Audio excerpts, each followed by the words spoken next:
Hi hello வணக்கம் and welcome to Nirmala's recipes. இன்றைக்கி நம்ம சேனலில் என்ன பார்க்க போகிறோன்னா கத்திரிக்காய் ஃப்ரை தாங்க பார்க்க போகிறோம். கத்திரிக்காய் ஃப்ரைன்னு சொல்லலாம், கத்திரிக்காய் ஸ்டஃப்டு ஃப்ரைன்னு கூட சொல்லலாம். பேரா முக்கியம், டேஸ்ட்டு தான் முக்கியம். வாங்க எப்படி பண்ணலான்றதை பார்க்கலாம்.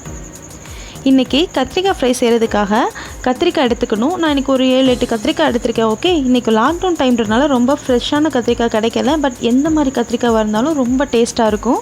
இப்போ நம்ம எப்படி செய்யலான்றதை பார்த்துடலாம்.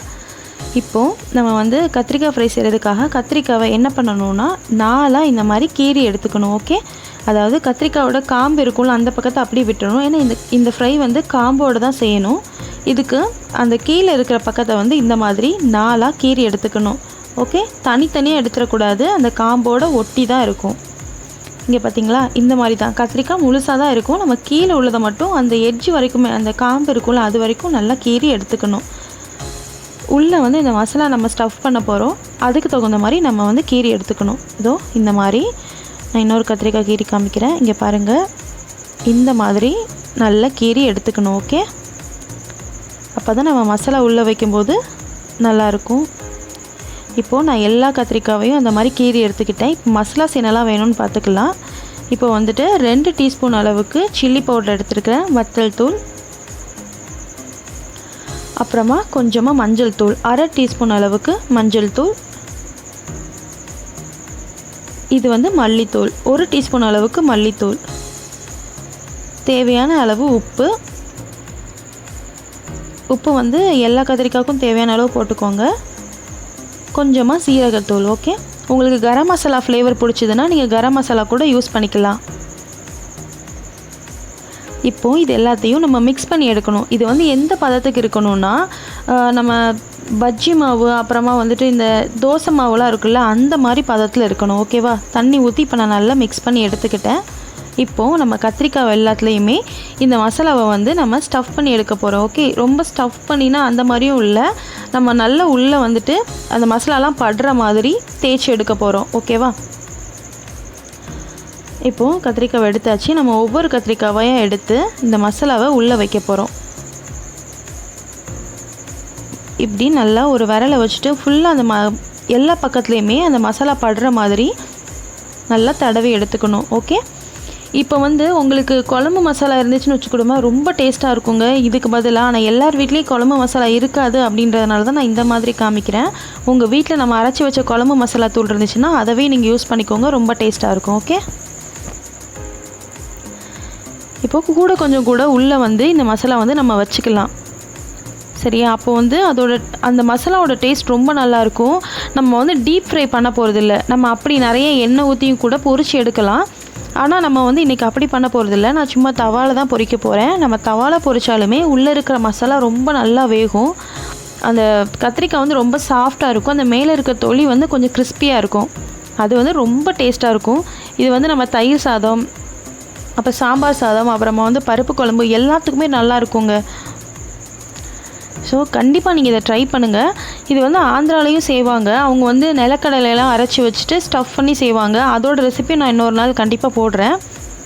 இது வந்து எங்கள் ஊர் சைடில் நாங்கள் இப்படி தான் செய்வோம், ரொம்ப ஃபேமஸ், இங்கே எல்லாருமே செய்வாங்கன்னு நினைக்கிறேன்.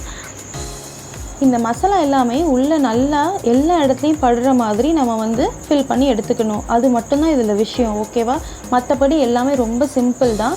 மேலேயும் நல்லா கொஞ்சம் தடவி எடுத்துக்கோங்க, அப்போ தான் மேலே இருக்கிற அந்த தோல் வந்து நல்லா கிறிஸ்பியாக இருக்கும் சாப்பிட்றதுக்கு. உள்ளே வந்து நல்லா சாஃப்டாக போயிடும்.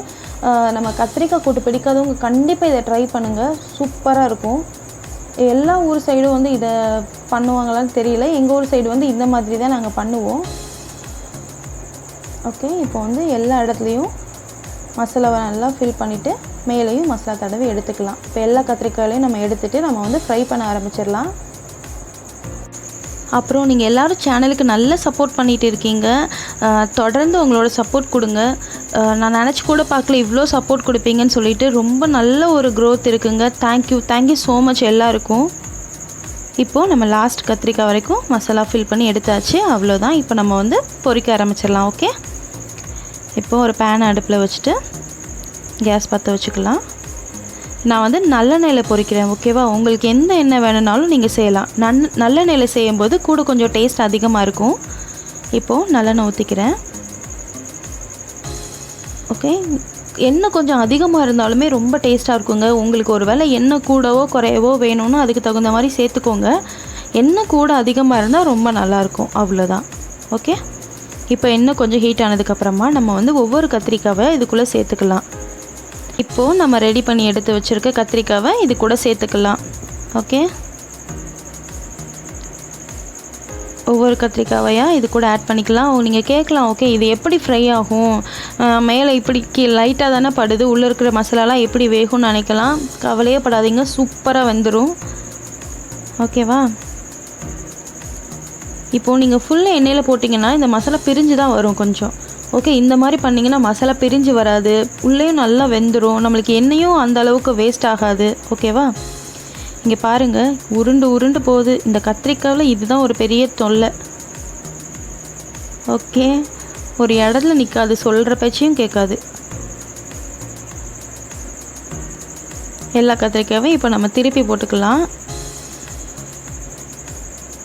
அப்படி கொஞ்சம் கொஞ்சமாக திருப்பி விட்டால் போதுங்க. ஒரு 5 நிமிஷம் 6 நிமிஷத்துலேயே போதும், நல்லா வெந்துடும். அந்த நம்ம தொட்டு பார்த்தாலே தெரியும், நல்லா சாஃப்டாயிரும். மேலே இருக்கிற தொளி வந்து கொஞ்சம் நல்லா கிறிஸ்பியாக இருக்கும். ஓகே, நம்ம அப்போ தெரிஞ்சுக்கணும் நம்மளுக்கு வெந்துடுச்சு அப்படின்னு சொல்லிட்டு.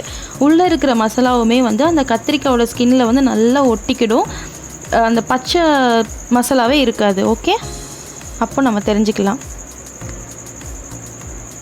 இப்போது நம்ம அப்பப்போ கொஞ்சம் லைட்டாக பரட்டி போட்டுக்கணும். அந்த கலர் வந்து நல்லா மாறும், அந்த மேலே இருக்கிற தோலோட கலர். ஓகே, இப்போ நம்ம ஒரு மூடியை போட்டு ஒரு 5 நிமிஷம் மூடி வச்சிடலாம். 5 நிமிஷம் கழிச்சு இப்போ பாருங்கள் எப்படி வெந்திருக்கு. நான் ஊடையில் ஒரே ஒரு தடவை மட்டும் எடுத்து திருப்பி போட்டேன். இங்கே பார்த்தீங்களா எப்படி வெந்திருக்குன்னு சொல்லிட்டு அப்படியே சுருங்கி போன மாதிரி ஆயிடுச்சுல்ல. சூப்பராக இருக்குங்க, அட்டகாசமாக இருக்கும். நம்மளோட கத்திரிக்காய் ஃப்ரை வந்து இப்போ ரெடி ஆகிடுச்சு. இங்கே பாருங்கள், பார்க்குறதுக்கு எவ்வளோ எம்மியாக இருக்குதுன்னு சொல்லிட்டு. நான் இப்போ ஸ்பூனை வச்சு இதை அமுக்கி காட்டுறேன். பார்த்தீங்களா எவ்வளோ சாஃப்டாக இருக்குதுன்னு சொல்லிட்டு. அந்த மசாலா எல்லாமே நல்லா வெந்திருக்கும், அட்டகாசமாக இருக்கும். கண்டிப்பாக நீங்கள் ட்ரை பண்ணுங்கள். அப்படியே பார்க்கும்போதே சாப்பிடணும் போல் இருக்குது. ஆனால் என்ன பண்ண, வீடியோ எடுக்கணும்ல, எடுத்து முடிச்சுட்டு சாப்பிட்றேன். இந்த ரெசிபி வந்து இங்கே தூத்துக்குடியில் எல்லாருமே பண்ணுவாங்க. நான் இந்த ரெசிபி இப்போ உங்கள் கூட ஷேர் பண்ணியிருக்கேன். கண்டிப்பாக நீங்கள் ட்ரை பண்ணுங்கள். ரொம்ப சிம்பிளான ரெசிபி தான். அவ்வளோதான், நம்மளோட கத்திரிக்காய் ஃப்ரை ரெடி ஆயிடுச்சு. கண்டிப்பாக இந்த ரெசிபியை நீங்களும் உங்கள் வீட்டில் ட்ரை பண்ணி பார்த்துட்டு உங்களோட ஃபீட்பேக் எனக்கு கமெண்ட் பாக்ஸில் சொல்லுங்கள். நான் இப்போ சாப்பிட போகிறேங்க, எனக்கு பொறுமை இல்லை. ஓகே, இன்னொரு முக்கியமான விஷயம் என்னென்னா, நீங்கள் இன்னும் என்னோடய சேனலை சப்ஸ்கிரைப் பண்ணலன்னா என்னோடய சேனலை சப்ஸ்கிரைப் பண்ணிவிட்டு கூடவே அந்த பெல் ஐக்கானையும் தட்டி விட்டுருங்க. இன்னொரு நல்ல ரெசிபியோடு நான் அடுத்த வீடியோவில் உங்களை சந்திக்கிறேன். நன்றி, வணக்கம்.